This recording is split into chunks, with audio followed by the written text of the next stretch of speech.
Advantage of roof restoration. Roof restoration can reduce waste.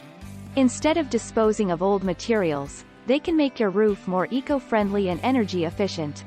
You may even be able to get LEED or Energy Star credits for your commercial building. You can enjoy many benefits, including increased energy efficiency and decreased utility bills. There is no need to replace your entire roof, and you'll save money, too. It can save you thousands of dollars. It is a long-term investment.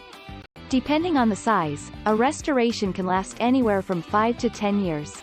Afterward, a new coat of coating can be applied to the existing one.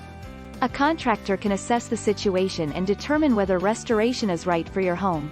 They will also explain your options and make an appointment to determine if it is still in good condition. A roof restoration is a cost-effective option compared to a total replacement. When done correctly, it can extend the life of your roof by 10 years. This way, you won't have to worry about leaks and other damages. The benefits are numerous and can be much cheaper than a complete replacement. A professional contractor will clean your and repair or replace damaged parts.